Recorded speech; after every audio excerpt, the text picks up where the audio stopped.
Hoje é terça-feira, dia 24 de janeiro de 2017, está no ar a mesa de debates aqui na TVE Juiz de Fora. No programa de hoje nós vamos falar sobre fiscalização do sistema prisional de Juiz de Fora. Lembrando que você pode participar da nossa mesa de debates enviando o seu comentário ou sugestão para o e-mail mesadedebates@tvejf.com.br ou pelo facebook.com/mesa de debates. E tem também uma forma mais imediata de entrar em contato com a gente, que é através do WhatsApp. O número é 98892-4905.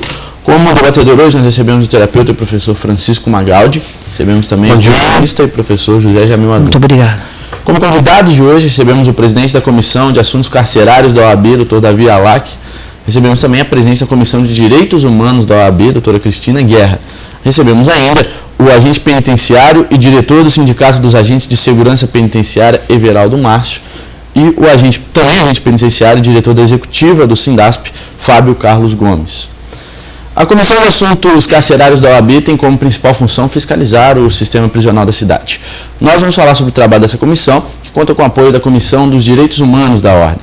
Além disso, vamos falar também sobre um caso de venda de drogas dentro dos presídios apurado pela comissão. Recentemente, um agente penitenciário teria sido pego com entorpecentes na área Oswaldo Campos Pires. Hoje você vai saber mais detalhes desse caso, além de acompanhar o debate sobre a atual situação do sistema prisional de Juiz de Fora. Para a gente começar a nossa conversa, nosso assunto, para o pessoal de casa também poder entender um pouco o trabalho da Comissão de Assuntos Carcerários da OAB, começar a nossa conversa com o Dr. Davi, o que seria essa comissão, como ela atua especificamente aqui na cidade de Juiz de Fora. Inicialmente, bom dia a todos os colegas que compõem essa mesa. É uma honra para nós podermos esclarecer para toda a população de Juiz de Fora esse caos que nós estamos vivendo no sistema carcerário. A Comissão de Assuntos Carcerários da OAB de Juiz de Fora, ela tem sim como um dos principais objetivos fiscalizar o sistema prisional como um todo, seja no cumprimento das leis, no cumprimento das normas e principalmente na atuação daqueles advogados e familiares que transitam, que lá permanecem, que lá visitam o sistema prisional. Então nós realizamos diversas inspeções para saber com relação à superlotação, o déficit do número de agentes, as principais queixas dos detentos, as principais queixas dos agentes penitenciários, que também sofrem com essa superlotação. Então, esse trabalho de inspeção, de busca de informação e com a colheita de todos esses dados, nós procuramos fazer reuniões com todas essas direções, seja do juiz corregedor, a direção das unidades prisionais, para que a gente possa integrar e melhorar todo o tratamento, seja do agente, seja do advogado, do familiar, do detento e também, e principalmente daquele acautelado que lá está. Uhum. Agora, perguntar agora para a doutora Cristina, como que a Comissão de Direitos Humanos atua em conjunto com a Comissão de Assuntos Carcerários? Olha, a Comissão de Direitos Humanos, ela é mais ampla, porque a dele é específica para a situação carcerária.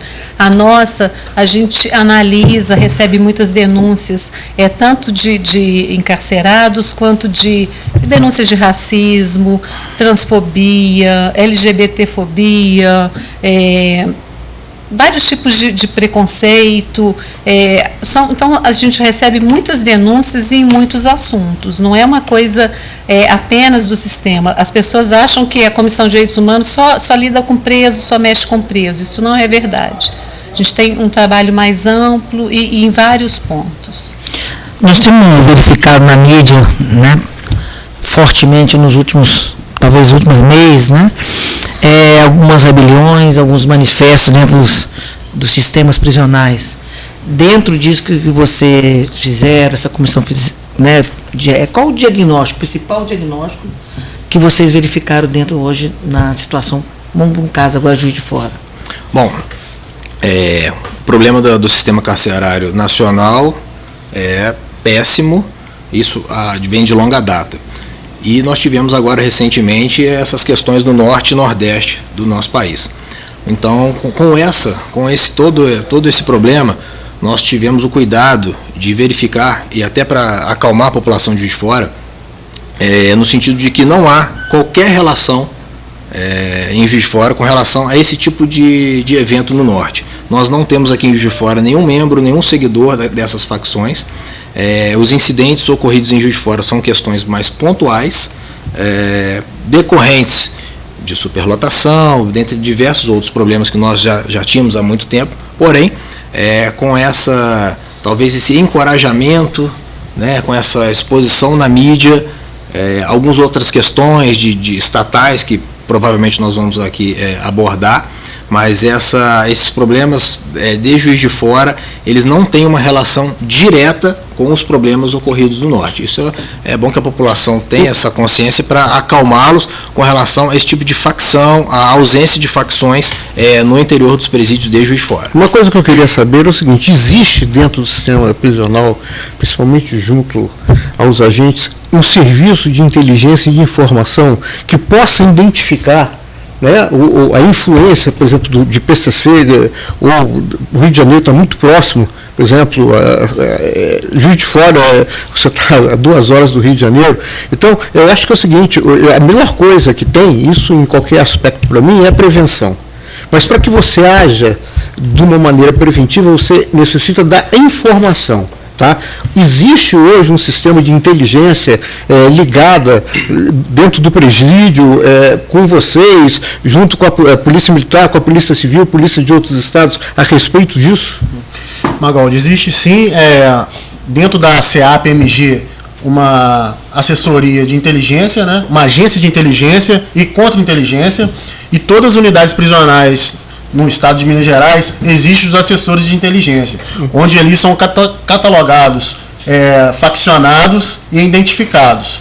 Se houver algum tipo de movimentação de liderança desses presos, imediatamente é comunicado com a agência de inteligência que fica na cidade administrativa em Belo Horizonte. Perfeito. A OAB participa disso também de alguma forma? Olha, esse serviço de inteligência é algo interno, né?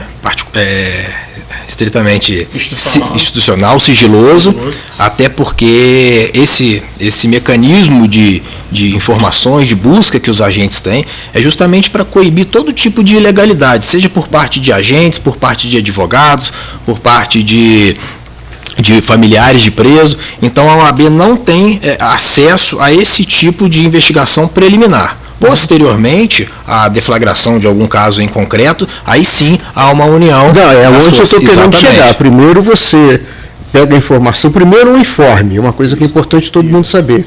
Você pode receber um informe. O informe se torna informação quando ele é concretizado. Sim. Então vários informes devem aparecer, de 10, um vai virar uma informação efetiva naquilo ali. Estou te falando porque eu sou oficial da reserva do Exército, eu tenho bastante conhecimento dentro dessa área. Então, esse tipo de coisa, por exemplo, a identificação e a prevenção nisso daí, muitas vezes esbarra na parte jurídica também, né? Dependendo do preso, ele tem uma defesa, entra a parte dos direitos humanos. Por isso que eu estou perguntando se há um espelho real, quando chega até vocês, da situação.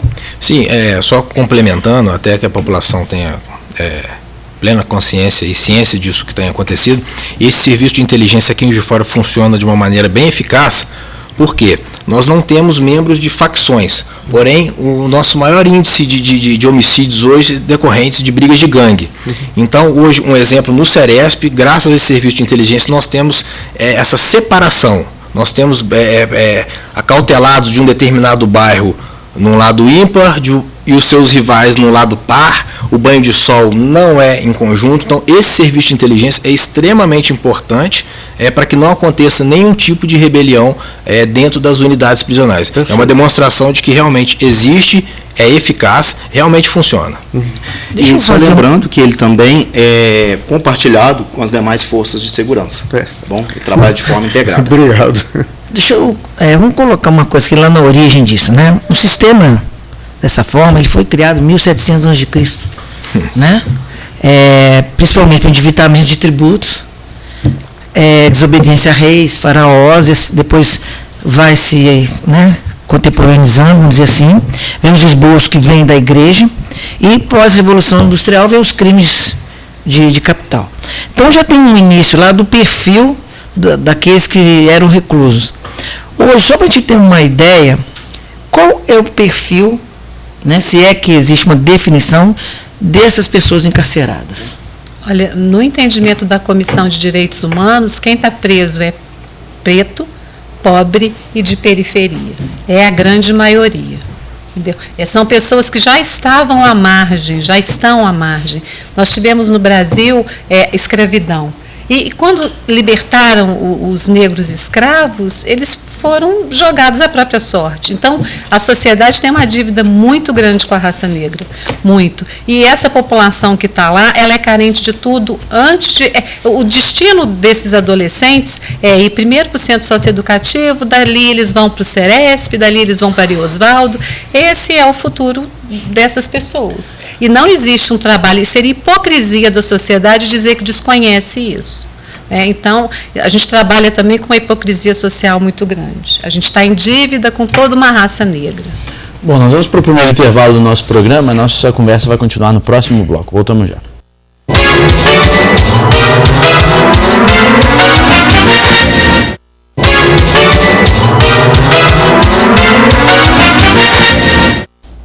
Estamos de volta com a mesa de debates aqui na TVE Juiz de Fora.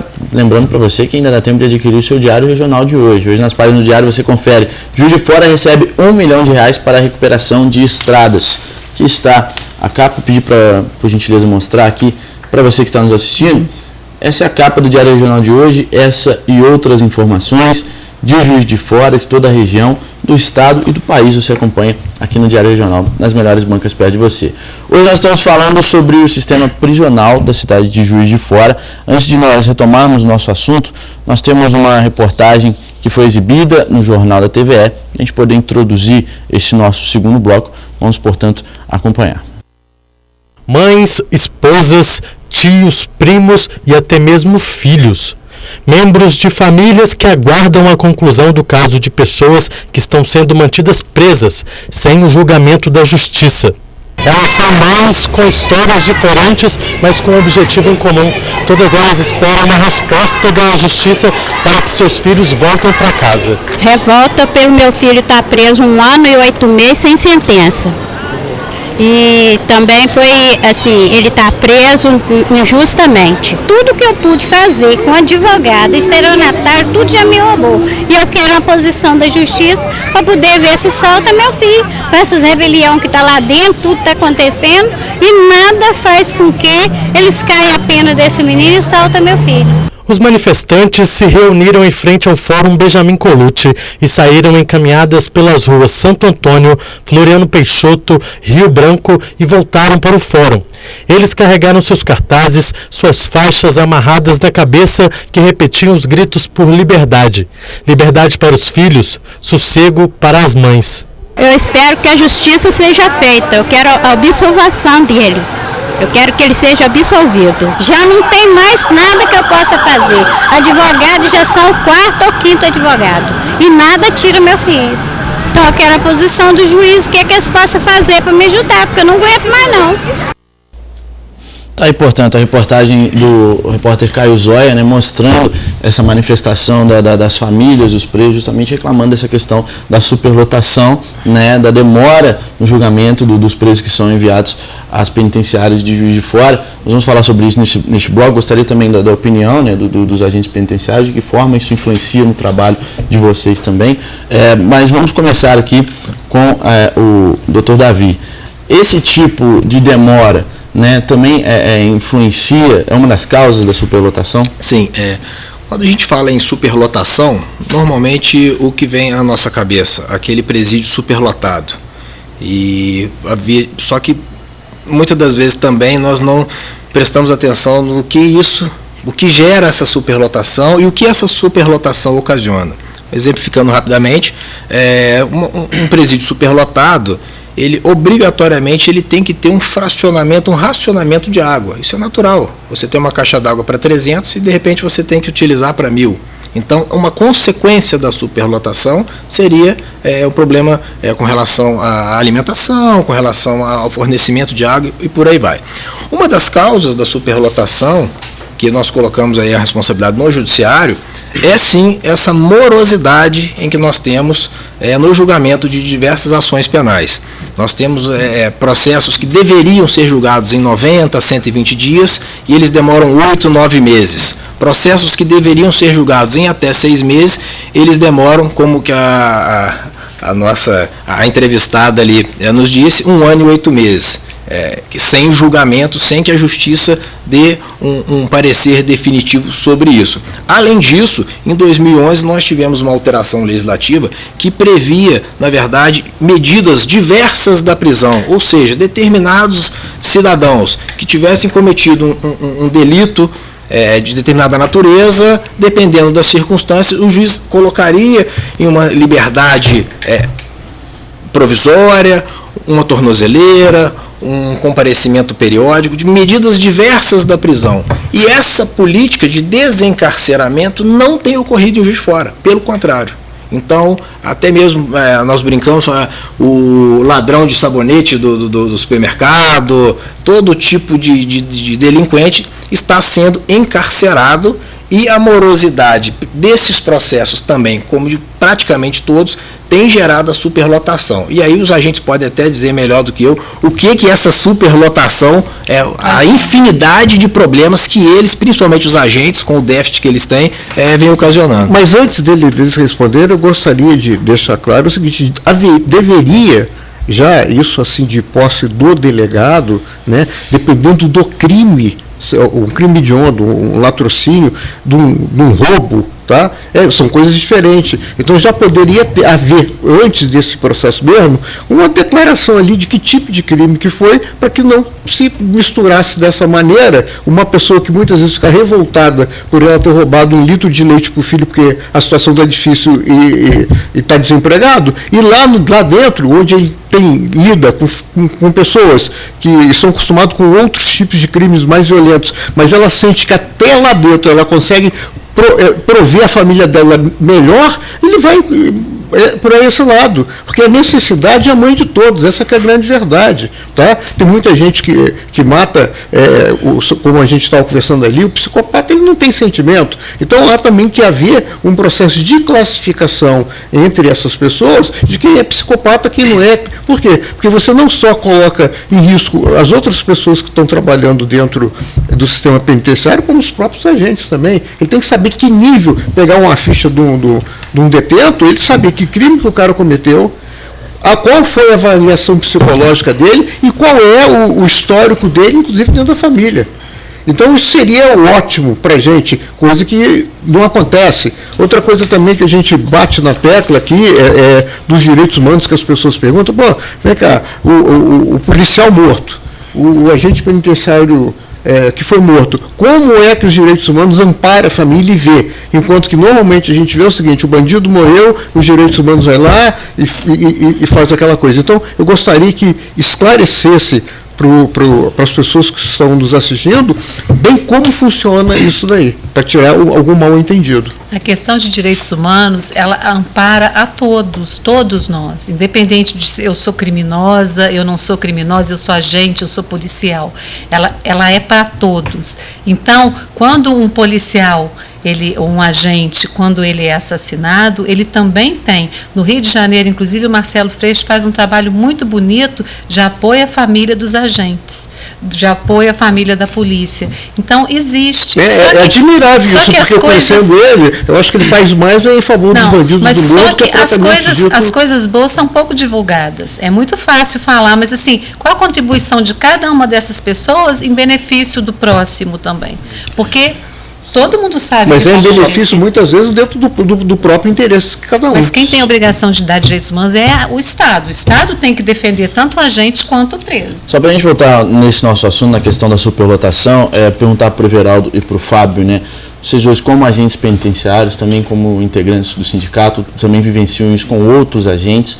Como que essa questão da superlotação que foi tratada aqui na reportagem, também que o Dr. Davi mencionou, como que isso interfere também no trabalho dos agentes? A superlotação, ela é terrível, né, ela é desumana, tanto para o profissional, para os agentes penitenciários, quanto para o preso. Por que a superlotação ela contribui para uma não humanização, né, da pena, do apenado? Porque o número de servidores vai ser sempre deficitário, né, isso contribui na falta de servidores, na falta de estrutura, contribui para que o direito do preso em saúde, né, educação, psicológico e etc., ele não seja cumprido. Porque a superlotação ela vai consumir um número de viaturas não é suficiente para fazer esse transporte. Mas, te interrompendo, existe um detalhe. Eu já acompanhei no HPS pessoas em situações difíceis na fila e para o caminhão com presa, ele passa na frente de todo mundo, é atendido e sai. Por questões de segurança.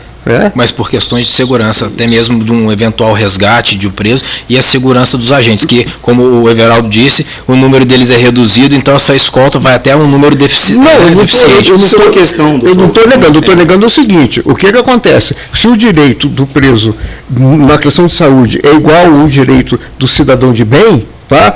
Muitas vezes você vê o cidadão de bem sendo privado de um atendimento, às vezes emergencial, em função de vocês. Mas eu estou querendo colocar essa situação porque eu acho que essa passagem na frente de todo mundo, é por questões de segurança, que se houvesse umas condições melhores, eu acho que não precisaria ocorrer. Até porque eu acho, ao meu ver, que cada presídio deveria ter o teu próprio HPS, no caso.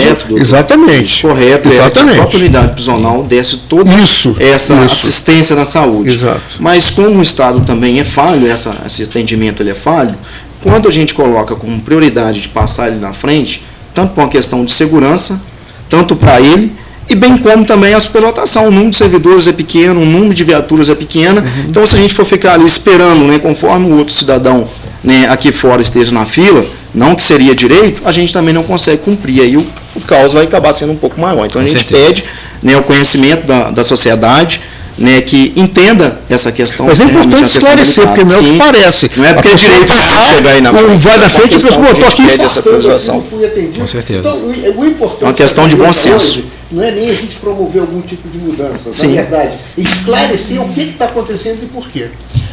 Vamos para mais um intervalo, voltamos já.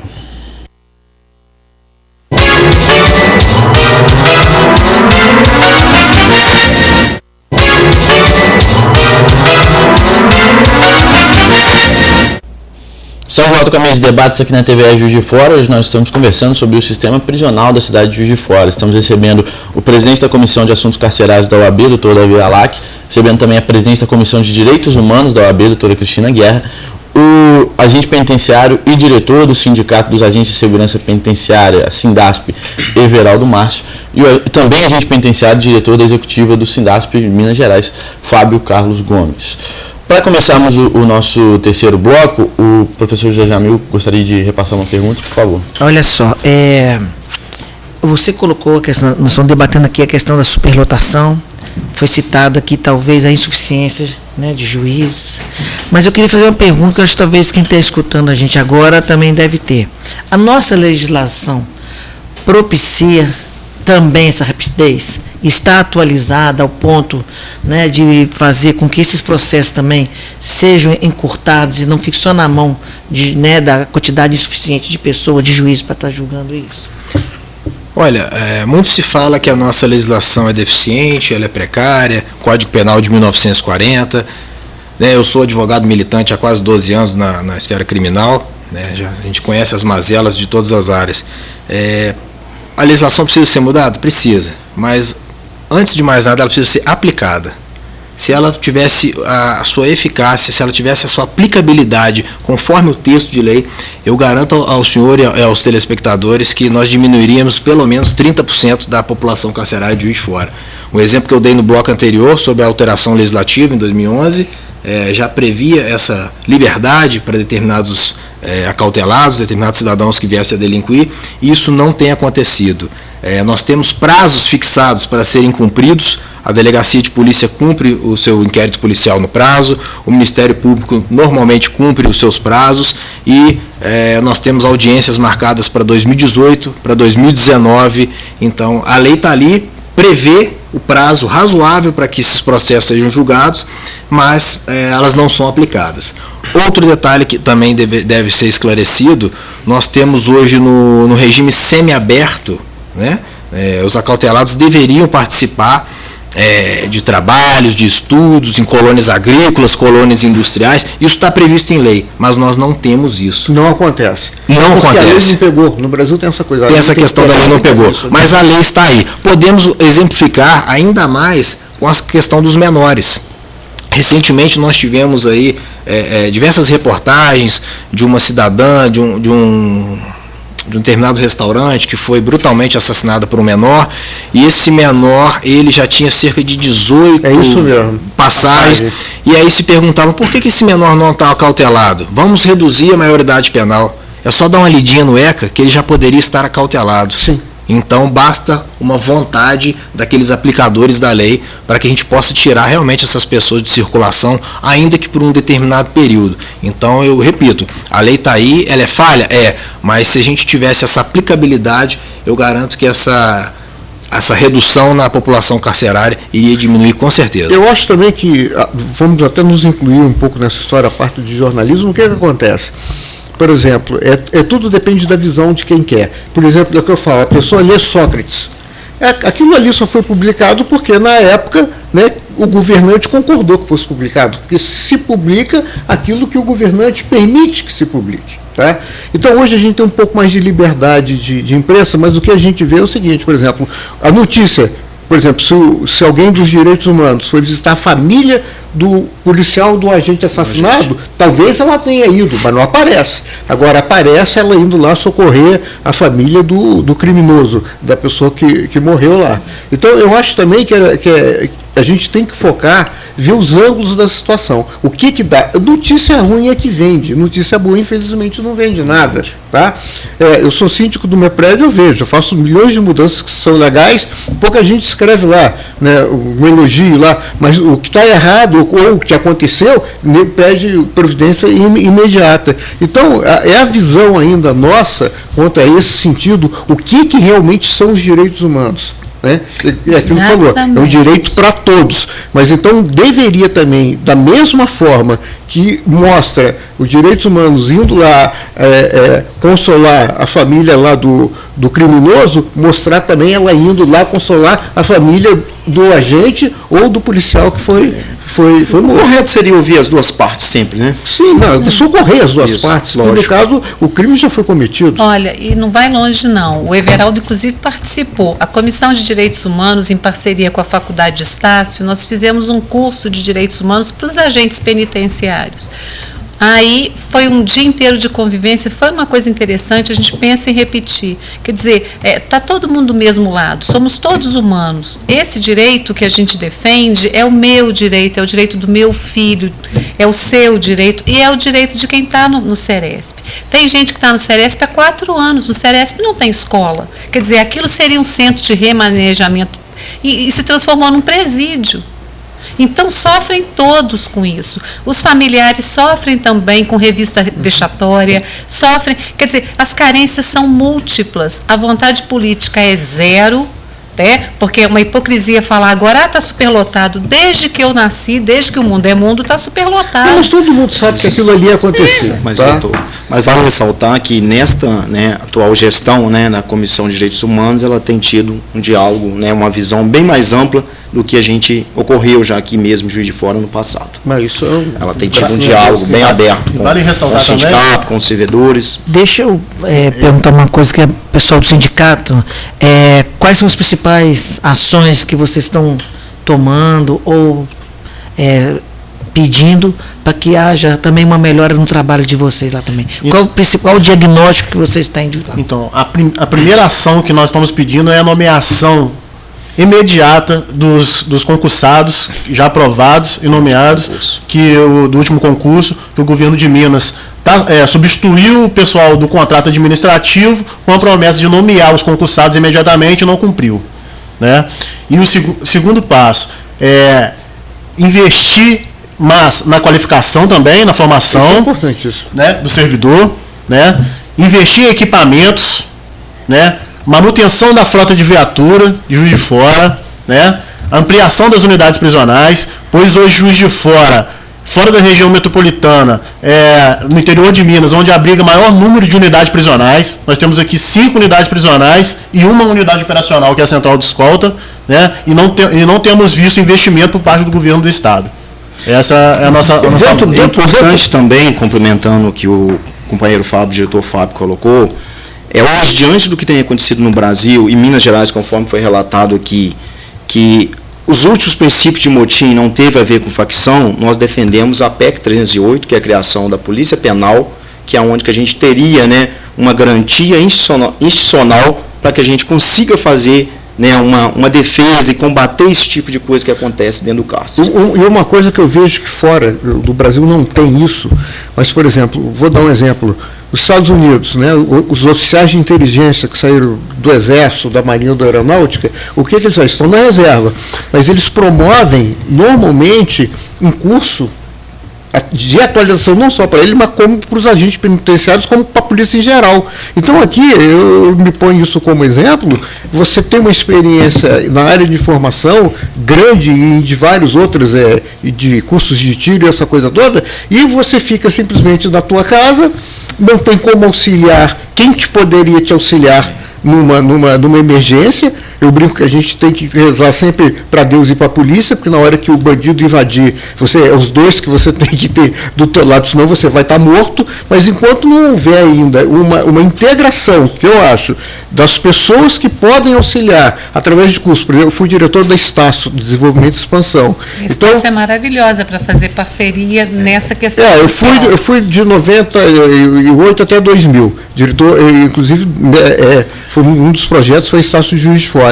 Então, esses cursos eu acho que seriam fundamentais que isso voltasse a acontecer. Para a gente poder reforçar essa questão da Polícia Penal, só que eu gostaria que você falasse um pouco mais sobre isso, né? Quais seriam, de fato, as diferenças na prática, né? Se realmente essa Polícia Penal fosse aplicada aqui no Brasil. Depois eu gostaria também de pedir a palavra do doutor Davi, a opinião dele sobre essa questão. Mas, por favor. Olha, a Polícia Penal, né?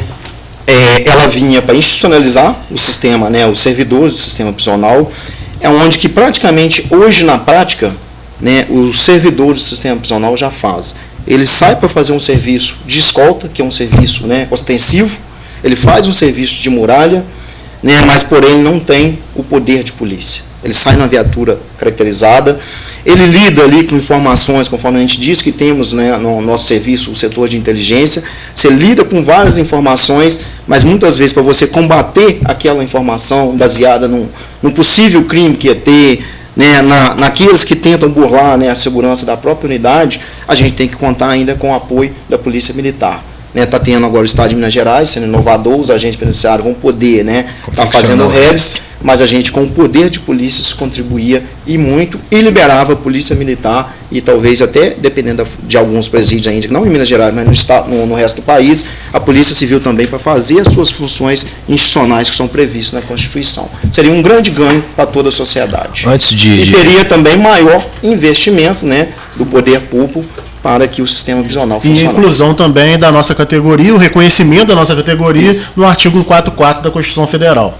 Né? Esse aí também é a peça primordial na PEC 308, que caminha na Câmara, e na PEC 14, também que caminha no Senado, que cria a Polícia Penitenciária também. São duas frentes.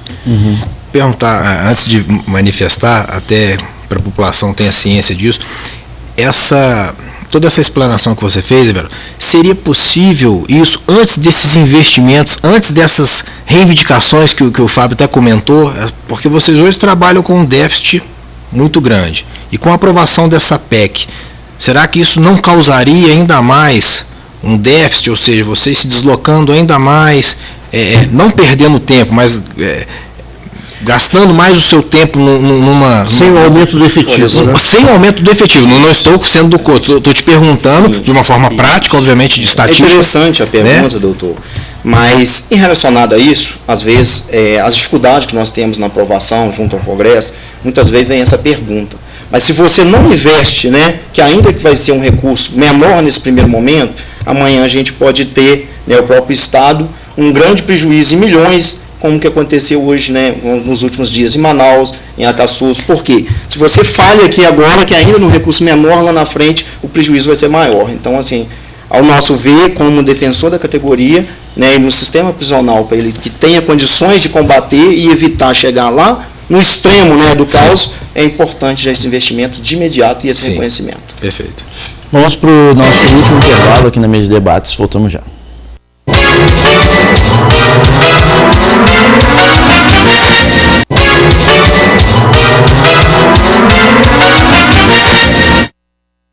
Está volta com mais debates aqui na TVE Juiz de Fora. Estamos conversando sobre a situação, né, do sistema prisional da cidade de Juiz de Fora, com representantes do Sindicato dos Agentes de Segurança Penitenciária, o Everaldo Márcio, agente penitenciário e diretor do sindicato, e o Fábio Carlos Gomes, agente penitenciário e diretor da executiva do sindicato. Também representantes da OAB, doutor Davi Alac, presidente da Comissão de Assuntos Carcerários, e a doutora Cristina Guerra, presidente da Comissão de Direitos Humanos. Vamos, portanto, começar esse nosso último bloco tratando um pouco das possíveis soluções, né? Doutor Davi, o que o senhor acredita que seria uma possível solução para pelo menos amenizar essa situação carcerária, não só em Juiz de Fora, né, mas de uma maneira geral? Bom, quem sou eu para apresentar aqui uma fórmula mágica, né? Mas em Juiz de Fora, como eu disse anteriormente, são questões um pouco, são mais pontuais, e eu tenho esperança de que a gente consiga resolver se tivermos uma união, tanto do Judiciário quanto do Executivo, OAB, Ministério Público, os agentes penitenciários. Por quê? Se nós tivermos um apoio do Judiciário, para que eles julguem os processos da maneira correta, apliquem a lei de uma forma mais rápida, mais razoável, nós vamos esvaziar um pouco os presídios. E mais, recentemente numa entrevista até aqui na casa, na Rádio Globo, a doutora Luciana Gagliardi, defensora pública, a quem eu faço aqui os cumprimentos, ela disse, pediu até perdão a expressão que ela utilizou. Muito se fala que o Ceresp é a porta de entrada, que Juiz de Fora é a porta de entrada do sistema carcerário mineiro, e ela disse o seguinte, que na verdade Juiz de Fora é o esgoto, tudo de ruim vem para cá. E então, se tivermos também o apoio do Judiciário para coibir isso, eu acho que diminuiria. Exemplificando para a população, recentemente nós recebemos 100 presos de Ipatinga, presos esses que quebraram todo o presídio de Ipatinga. E Juiz de Fora foi a única localidade que aceitou. Governador Valadares, a mesma coisa. Então nós temos hoje uma média de 20% a 30% de presos de fora, de outras localidades. Santos Dumont, por exemplo, nós temos um presídio lá com 86 presos, são 6 mulheres e 80 homens. Nós temos a remissão por leitura, nós temos lá escola, parceria pública na prefeitura, trabalho artesanal. E aí o cidadão ele é sentenciado a 5, 6 anos de reclusão, para onde que ele vai? Para Juiz de Fora. Então, se o Judiciário começar a fechar essas portas, o Executivo, através da Secretaria, também parar de pressionar, porque os agentes sofrem pressão, os diretores das unidades, se eles não receberem determinados presos, né, a gente sabe que eles vão ter retaliações. Então, o Judiciário e o Executivo, se eles não se unirem nesse propósito, nós não vamos ter uma melhora em Juiz de Fora. Nesse caso, o sistema prisional, só um minutinho, fazendo uma ligação, é igual o HPS que a gente teve aqui. Tá? Se o HPS atendesse a população de Juiz de Fora, sim, seria um fantástico. Mas acontece que quase 90% das pessoas que ficam no HPS vêm da cidade de satélite. Sim. Então, isso, doutor, complica muito a situação. Só conforme o doutor Davi explanou, a gente vê como o sistema prisional, né, para ele evoluir, seria tem que fazer uma grande mobilização de todos os órgãos envolvidos, judiciário, defensoria, legislativo, sociedade, né, civil organizada, o empresário, para poder, né, investir também nessas unidades prisionais, para ter condições de trabalho. Então, esse seria, né, um grande foco, a gente, conforme foi feito para a Copa do Mundo, para as Olimpíadas no Brasil, eu acho que precisa ser feito isso também no âmbito do sistema prisional. Mas discordo um pouquinho, né, do que o doutor Davi colocou em relação do problema que teve o governador Valadares, isso acontece em outros estados. O certo seria vir só para cá, não, mas na realidade não veio só para cá. Lá era uma unidade que tinha 800 presos, Juiz de Fora recebeu 130, 140 desses detentos. Seria a mesma coisa o Ceresp hoje, média de 1.000 presos, né, o Ceresp quebra, ele vai ter que ir para algum local, ou então ir para a rua, aí vai ser uma determinação do Judiciário. É lógico que é ruim, incomoda aqui, sim, mas naquele primeiro momento, até mesmo para os próprios servidores ter condições de elaborar suas atividades familiares, visitantes para o próprio acotelado, ele tem que ser redistribuído, né, momentaneamente. Né, eu pude acompanhar o juiz das várias execuções criminais aqui em Juiz de Fora, o doutor Mauri, ele teve um grande, doutor Evaldo, ele teve um grande empenho, né, para tentar retornar esses presos, salvo me engano, já foi quase todos. Mas, assim, enfim, isso é uma questão bastante delicada diante da peculiaridade que acontece, mas ela tem que ser admitida, tem que ser momentaneamente. Mas gostaria, já para finalizar, né, não ocupar todo o tempo aqui só com a minha fala, gostaria que o doutor Davi, né, se pudesse esclarecer em relação a uma reportagem na data de ontem, que saiu, né, num outro órgão de televisão, dizendo que há um grande tráfico de droga, de comércio, né, dentro das unidades prisionais, que até esse momento, né, não chegou ao conhecimento do sindicato a prisão de nenhum agente relacionado, né, a esse fato de comercialização e possível envolvimento de substâncias ilícitas dentro da unidade prisionais. E isso, assim, eu acho que os servidores do sistema prisional e a sociedade merecem o melhor esclarecimento sobre esse fato que ficou assim bem interno. Se o senhor pudesse esclarecer, doutor. Perfeitamente. Bom, tudo começou no ano passado, salvo engano, com a instalação do Boriscan. O doutor Evaldo, juiz corregedor da Vara de Execuções, ele conseguiu angariar recursos e implementar esse Boriscan nas unidades prisionais. Isso veio evitar e coibir principalmente a revista vexatória. Nós passamos nesse equipamento durante 7 segundos e ele faz uma varredura em todo o nosso organismo para saber se nós temos hoje algum objeto ingerido ilícito. Só para o pessoal de casa poder entender, seria que era revista eletrônica, né? Isso, exatamente. Como se fosse um raio-x, né? Conforme é feito nos aeroportos. Exatamente. Bom, diante disso, em contato até com a inteligência do Ceresp e posteriormente com o diretor de segurança, o Wendel, ele nos relatou que com a implementação do Boriscan, o número de visitantes reduziu drasticamente, semanalmente. Ou seja, aqueles visitantes que ingeriam substâncias ou determinados equipamentos, eles deixaram de ir por força do Boriscan. Então, não sei o número exato, de 260 visitantes semanais passaram-se para uns 140, 150. Então, isso diminuiu. Porém, nós da comissão recebemos diversas denúncias de presos, assim como a Defensoria Pública também, de que, mesmo com essa redução dos visitantes que ingressavam na unidade, o comércio de drogas e de celulares teria aumentado e o valor teria sido aumentado. E aí nós recebemos isso através de denúncias de preso e inclusive de alguns advogados que estariam compactuando com esse tipo de conduta. Bom, diante disso, nós fizemos uma reunião com a diretoria para saber como proceder, porém, esse serviço de inteligência, ele é sigiloso, né? Esse serviço que foi mencionado anteriormente é sigiloso. Nós não tínhamos os nomes daqueles advogados, nem mesmo de eventuais agentes. Bom, fomos buscar outras fontes e tomamos conhecimento de que havia uma investigação de alguns advogados, sim, e agentes penitenciários. Bom, por que isso também? Porque se houve a redução do número de visitantes que ingressavam na unidade, se o advogado não teria contato direto com o acautelado, haja vista a estrutura geográfica do parlatório, e o agente penitenciário até então teria esse contato... O elo de ligação. O elo de ligação. Obviamente que o advogado teria que ter um elo de ligação com esse agente. Obviamente que seria uma minoria. No universo de 5, 10 mil advogados atuantes, nós temos 2 acautelados. Agentes penitenciários nós tivemos agora em Nanuque, tivemos em Governador Valadares, por conta desse tipo de conduta. Porém, só para o senhor responder o que na realidade a pergunta, foi do que nós debatemos aqui no início, conforme a doutora muito bem falou. Os direitos humanos é para todos.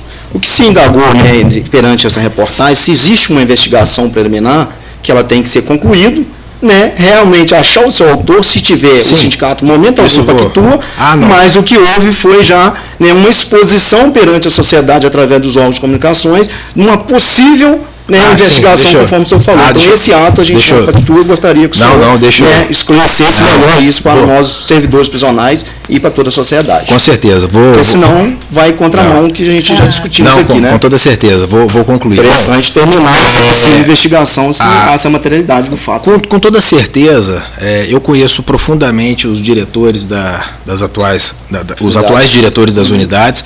São pessoas extremamente comprometidas. Alexandre Cunha, Juliano Rodrigues, Marcos Adriano, que são das principais, são extremamente corretos, aguerridos, e de forma alguma eles compactuam com qualquer tipo de ilegalidade. Isso nós já participamos de diversas reuniões. Bom, mas respondendo especificamente ao seu questionamento sobre essa investigação, o que nós conseguimos colher de informação é de que teria sim essa investigação, até mesmo pela, salvo engano, a Delegacia Antidrogas especializada, porque se seria um tráfico de drogas, estaria lá, e a Secretaria já estaria de posse dessas informações, fazendo inclusive determinações para que determinados servidores ou ficassem de olho em alguns servidores, em alguns advogados, para proceder a algumas operações. Nós tivemos esse tipo de informação. Com relação a essa entrevista que foi ao ar, nós já solicitamos inclusive a cópia integral, porque a edição não foi de acordo com a realidade. Transparece que a direção, que o sindicato e generaliza uma maioria. Porém, nós devemos ressaltar, não devemos fechar os olhos de que nós temos ministros presos, nós já tivemos em Juiz de Fora juiz preso, promotor removido, nós temos advogados presos, tivemos agentes penitenciários presos. Enfim, nós não podemos fechar os olhos que isso está na nossa porta, assim como as drogas e os celulares estão nas unidades. Isso a gente tem realmente que esclarecer para a sociedade e enfrentar o problema e não mascarar. Mas só para finalizar, trata-se de uma minoria, tanto dos advogados quanto dos agentes, não é um posicionamento da OAB nesse sentido, a gente sempre mantém uma boa relação. Agora, a investigação, seja pela delegacia especializada, seja pela própria secretaria, nós queremos que seja realmente apurado para a gente finalizar e pôr um ponto final nesse assunto. Importante. Nosso programa está, infelizmente, chegando na reta final, né? Eu gostaria de agradecer a presença de todos que integraram a mesa hoje. Muito obrigado, Everaldo. Muito obrigado, Fábio. Obrigado, doutor Davi, doutora Cristina. Obrigado também nossos debatedores, professor Magaldi, professor Jamil. Muito obrigado, claro, pela sua companhia. Meus debates volta amanhã, às 11 horas da manhã, ao vivo aqui na TVE Juiz de Fora. A reprise do programa de hoje você assiste às 7h05 da noite, logo após o Jornal da TVE, ou pelo YouTube, através do canal da TVE Juiz de Fora. Para você, uma ótima tarde e até amanhã.